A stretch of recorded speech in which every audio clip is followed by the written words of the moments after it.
I used to think Christmas in the city was magical. You know, the lights strung up along Main Street, the smell of roasted chestnuts wafting through the air, and families bundled up in scarves, laughing as they passed by shop windows spilling golden light onto the snowy sidewalks. But it's hard to find magic when you're sitting on a freezing corner, stomach empty, trying to pretend the numbness in your fingers isn't creeping closer to your heart. My name's Jonah, though no one's called me that in years. Most people don't call me anything. They don't even see me. To them, I'm just another bum taking up space on the curb. Sometimes they'll glance at me, quick and fleeting, like my existence might infect them somehow. But they don't look long. Not when there are presents to buy, carols to hum, and pies to eat. Especially the pies. The bakery on Main Street is the kind of place that makes you believe in fairy tales. Bright red awnings dusted with snow, the smell of fresh bread drifting out the door, and a line of people so long it wraps around the block. The sign above the door reads Roscoe's Artisan Bakery, but everyone in the city just calls it Roscoe's. They're famous for their pastries, but it's the meat pies that really draw the crowds. Best in the state, I overheard a woman say last week as she shuffled past me with a box tied up in twine. The pies are all anyone talks about this time of year. You wouldn't know it by looking at me now, but I've had one before. Back when I still had a job and a life, I used to treat myself to one of Roscoe's pies every payday. It's been years, but I still remember the taste. Buttery crust, tender meat, and a seasoning so perfect it made your eyes close without you even realizing. I'm not proud to admit it, but sometimes I sit outside the bakery just to catch the smell of them baking. It's enough to drive a man crazy, that smell. But it's not just the pies that have been on my mind lately. It's the disappearing. It started small. First, the dogs. There's always been stray dogs running through the alleys downtown, sniffing at garbage cans and barking at passing cars. But over the last month, they've been vanishing. There was this little mutt I used to call Buddy. A wiry-haired thing with one ear flopped over like it was stuck. I used to share scraps with him whenever I could. 2 weeks ago, Buddy just stopped showing up. At first, I thought someone must have taken him in. Christmas miracles and all that. But then I noticed the other strays were gone too. The cats followed next. And then people. You probably don't notice us unless we're in your way, but there's more of us out here than you think. And recently, there's been fewer. Old Pete, who used to hang out by the subway station, hasn't been seen in days. Lisa, the woman with the red scarf who slept 2 alleys over, vanished last week. People say the city's finally doing something about the homeless problem, sending us off to shelters for the holidays. I don't buy it. I mean, sure, some folks probably went willingly. A warm bed, even for a night, sounds like heaven. But Pete, Lisa, they weren't the type to leave their spots. Pete once said he'd rather die in his corner than be herded like cattle into one of those places. No, something's wrong. I can feel it in my gut. The others don't seem to notice, or if they do, they don't care. People walking down Main Street don't see the gaps in the shadows. They're too busy snapping pictures of the Christmas tree in the square or holding bags stuffed with gifts. They definitely don't see me sitting here, trying to make myself invisible, because that's safer than being noticed. Tonight, though, I can't stay invisible. Not if I want to eat. The bakery's dumpster is out back, down a narrow alley that reeks of spoiled milk and grease. Most of the time, Roscoe's throws out scraps too burnt or uneven to sell. It's not much, but it's better than nothing. The thought of even a stale crust makes my stomach growl.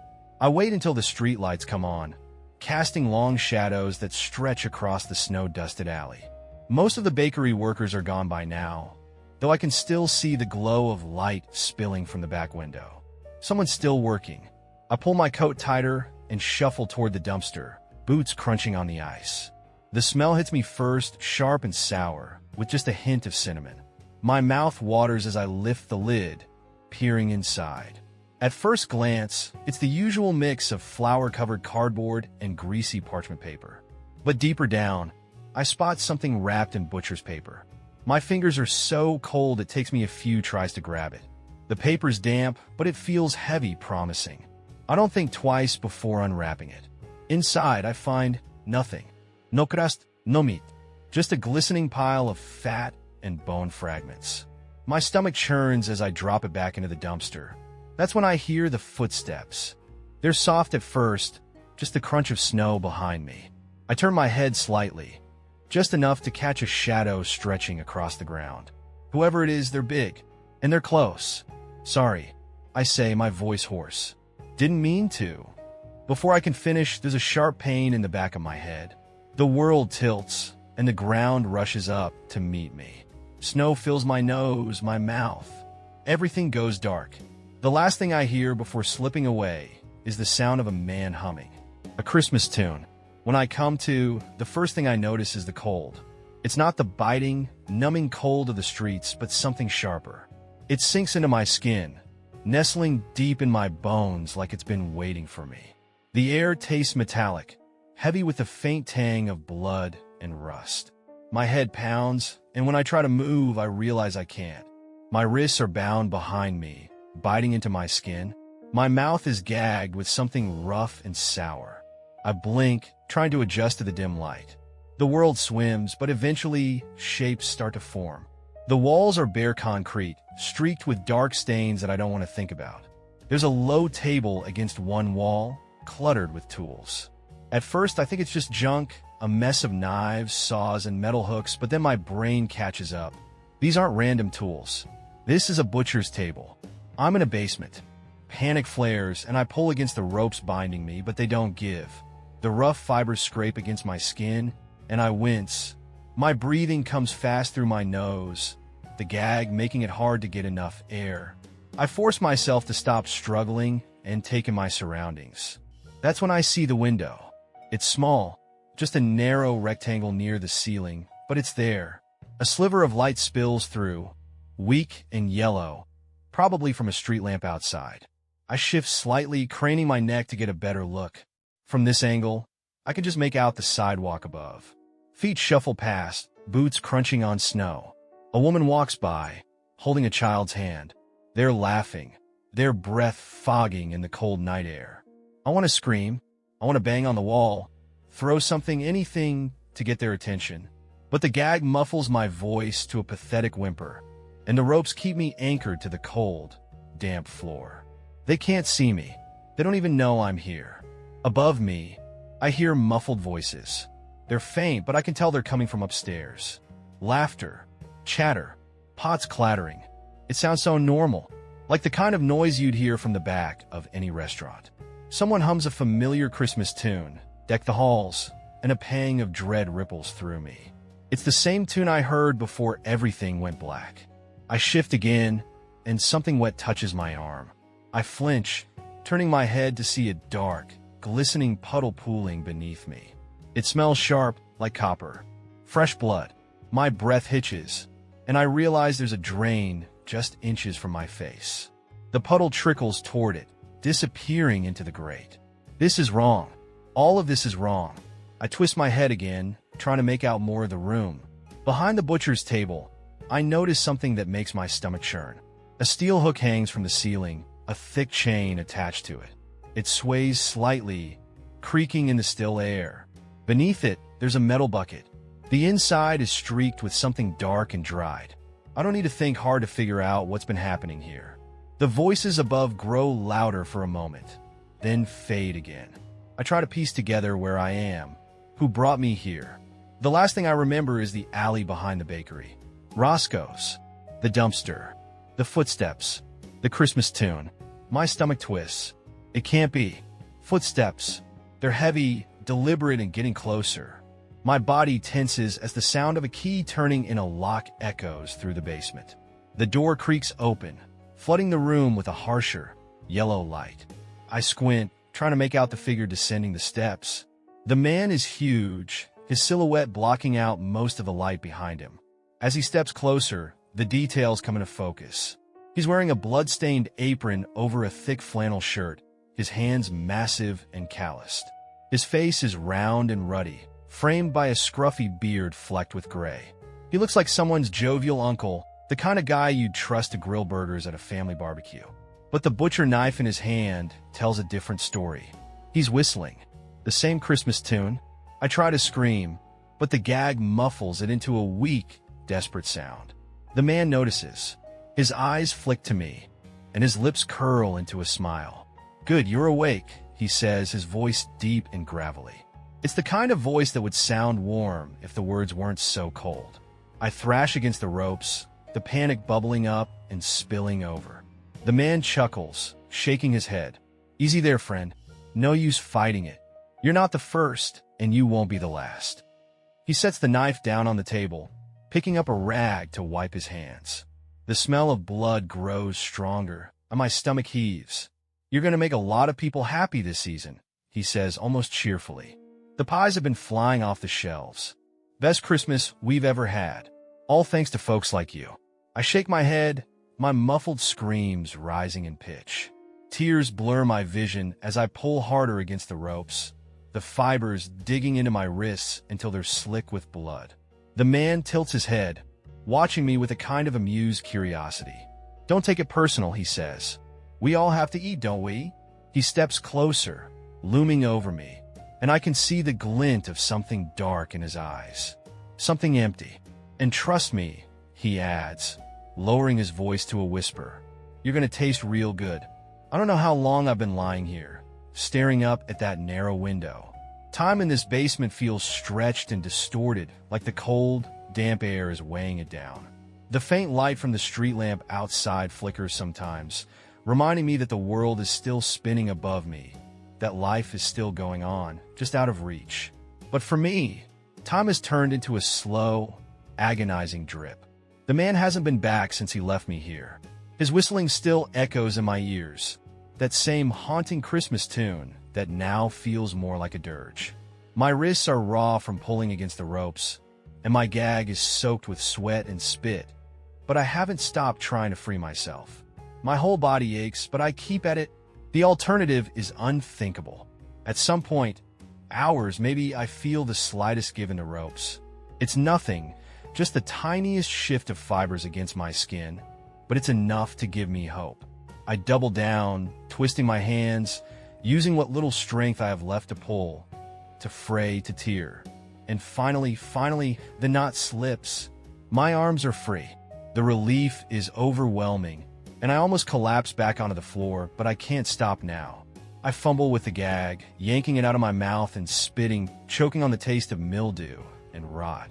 I sit up, rubbing my wrists and trying to shake the feeling back into my numb fingers. My body feels weak, unsteady, but I force myself to stand. The room tilts as I do, my legs trembling beneath me. I grab onto the edge of the butcher's table to steady myself. My eyes dart around the room, searching for, I don't even know, a weapon, maybe a way out. Anything. That's when I notice the cage. It's tucked into the far corner of the basement, half hidden in the shadows. At first, I think it's empty, just another grim decoration in this hellhole. But then I hear it, a faint rustling, followed by a low, shuddering breath. Hello? I whisper, my voice cracking. The rustling stops. I take a cautious step toward the cage, squinting to make out what's inside. As I get closer, the details start to emerge. The cage is made of thick iron bars, and inside, huddled in the corner, are 3 people. They're filthy, their clothes tattered and stained. The first is a man, older, his face hollow and gray. His eyes are open but unfocused, staring at nothing. Next to him is a young woman with long, tangled hair, her arms wrapped tightly around her knees. Her head snaps up when she hears me, and her eyes lock onto mine. Please, she whispers, her voice barely audible. I kneel down in front of the cage, gripping the bars. Up close, I can see how thin they are, their skin stretched tight over their bones. They look like they haven't eaten in days. What's your name? I ask. The woman hesitates, glancing at the older man before answering. Maria, she says. Maria, I say, trying to keep my voice steady. I'm Jonah. What's going on here? Who did this to you? She swallows hard, her eyes darting to the basement door like she expects it to swing open any second. It's them, she says. The ones who run the bakery. I feel my stomach drop. Maria shifts closer to the bars, her voice trembling. They take people like us, the ones no one will miss. They've been doing it for years, I think. They kill us, Jonah. And then she trails off, her eyes glistening with tears. And then what? I press, though part of me already knows. Maria closes her eyes, her breath hitching. And then they turn us into pies. The words hit me like a punch to the gut. I stagger back, shaking my head. No, I whisper. That can't. That's insane. It's true, Maria insists, her voice rising. I've seen it. They cut people up, grind them down. They mix the meat with spices and bake it into pies. That's why everyone loves them so much. That's why they're so popular. I feel like I'm going to be sick. They call it a cleanup, Maria continues, her voice bitter. They pay people to snatch the strays and the homeless. Say it's for the good of the city. Fewer beggars on the streets, fewer animals digging through trash. The mayor looks the other way because it makes the city look nicer for Christmas. But it's not a cleanup. It's slaughter. I stagger back, leaning against the table. The weight of her words crashes down on me, suffocating. How long have you been here? I ask. 3 days, she says. Her voice breaks. They'll kill me soon. The others, they don't last long. She gestures to the older man beside her. That's Leo. He's been here the longest. A week, maybe. He hasn't spoken since they took him. I glance at Leo, whose hollow eyes flicker toward me for a brief moment before going blank again. We have to get out of here, I say, more to myself than to her.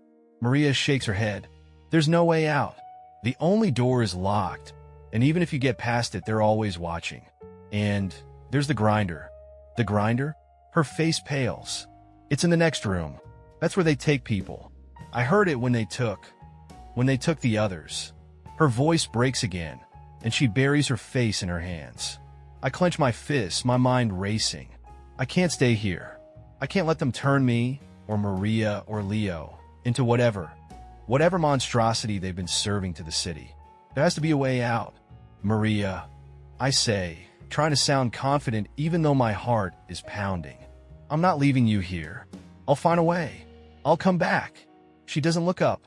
I turn back to the room, scanning it for anything I can use. My eyes land on the butcher's table again, on the knives glinting in the dim light. They're clean, polished, and terrifyingly sharp. I grab one, my hand trembling as I lift it. I don't know how I'm going to do this. I don't even know if I can. But one thing is clear. If I don't try, we're all going to end up in those pies. I spent the next few hours sharpening the edge of my resolve, and the butcher's knife I'd swiped from the table. Every second felt like a countdown to something inevitable, something horrible, but I forced myself to stay focused. The truth was, I had no idea how I was going to get out of this, but doing nothing wasn't an option. Maria watched me from inside the cage, her eyes hollow but curious. She was waiting for me to crack, to give up like Leo had, but I wouldn't. I couldn't. We can't just sit here, I said, keeping my voice low. We have to try. How? Maria asked, her voice flat, hopeless. Even if we get out of this room, they'll catch us. They always do. They haven't caught me yet. I lied. She gave me a look that told me she didn't believe me for a second, but I didn't care. Listen, I said, crouching by the cage. When he comes down here again, we'll ambush him. Maria's brow furrowed. Ambush him? With what? I held up the knife. This. Her eyes darted to the blade, and for the first time, I saw a flicker of something in her expression.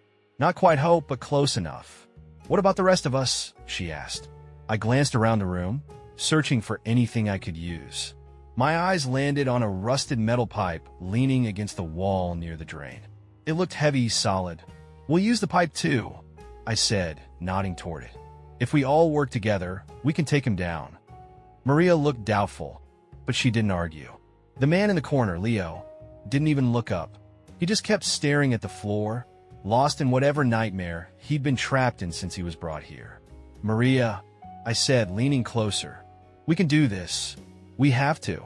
Her lips pressed into a thin line, and after a long, tense pause, she nodded. The plan was simple, at least in theory. I'd act like I was hurt, worse than I already was, and lure the butcher close. When he leaned in to check on me, Maria would swing the pipe, and I'd go for his throat with the knife. If Leo decided to help, even better, but I wasn't counting on it. We didn't have long to prepare. I heard the footsteps above us, heavy and deliberate, and my pulse spiked. Maria clutched the pipe in her hands, her knuckles white. She crouched in the shadows near the stairs, waiting. "Remember," I whispered. "Stay quiet until he's close." She nodded, but I could see the fear in her eyes. The door creaked open, and the butcher's silhouette filled the doorway. He was humming again, something jaunty and sickeningly festive. His boots clomped down the stairs, and the smell of sweat and blood hit me like a wall. I lay flat on the floor, letting my body go limp. The knife was tucked under my arm, hidden from view. My heart hammered in my chest as the butcher approached. "Well, well," he said, his voice dripping with mock concern. "Looks like someone's not feeling so good." He crouched down beside me, close enough that I could see the grease glistening in his beard. "Too bad," he murmured. "You would have made a nice roast." I tightened my grip on the knife, waiting for the right moment. But then Maria moved. The pipe scraped against the floor as she shifted her weight, and the butcher's head snapped up. "What the hell?" Maria screamed and swung the pipe, but her aim was off. It glanced off his shoulder with a dull thud, not enough to do any real damage. "Stupid bitch!" the butcher roared, surging to his feet. He grabbed the pipe and yanked it out of Maria's hands like it was nothing. She stumbled back, her face pale with terror. "Maria, run!"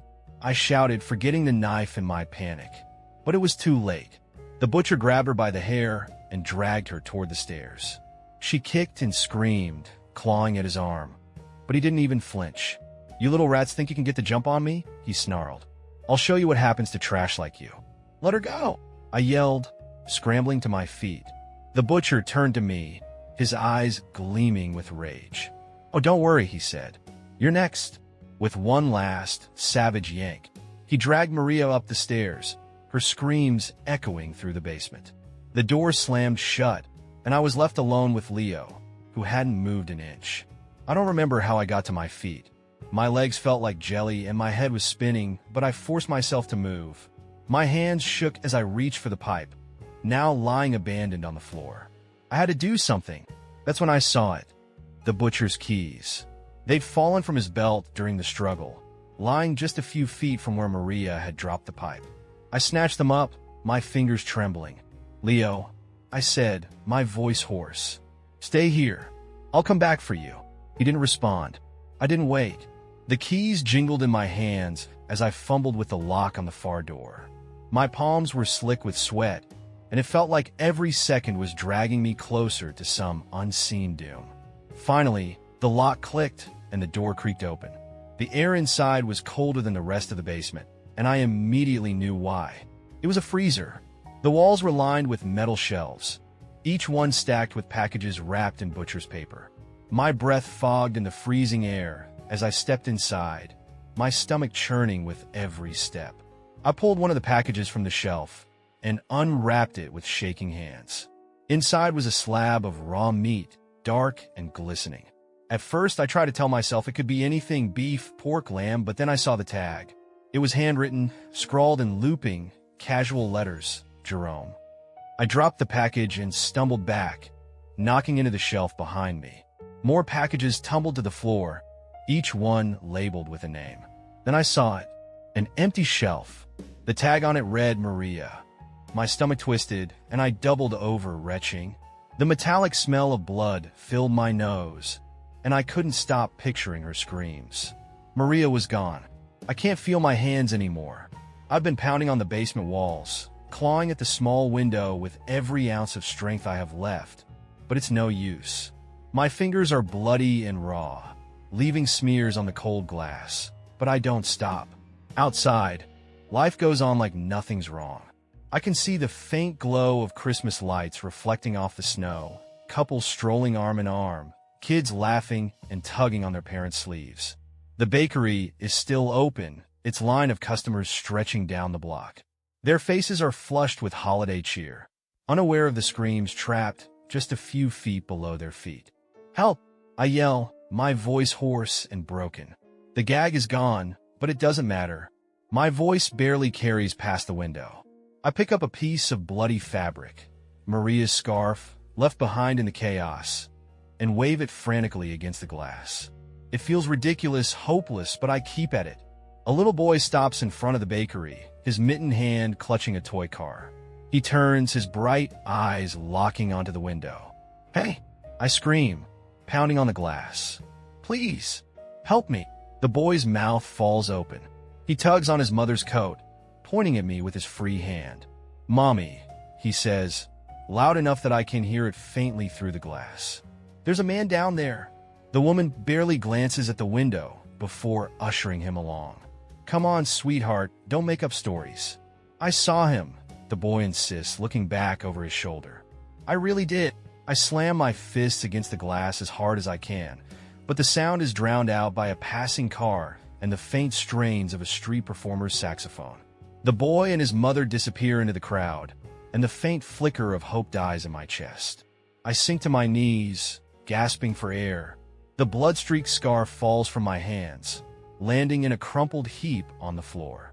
For a moment, the only sound is my own ragged breathing and the faint hum of a freezer compressor in the other room. I don't know how long I sit there, staring at the window. The light outside never changes, but the muffled voices upstairs grow quieter as the bakery closes for the night.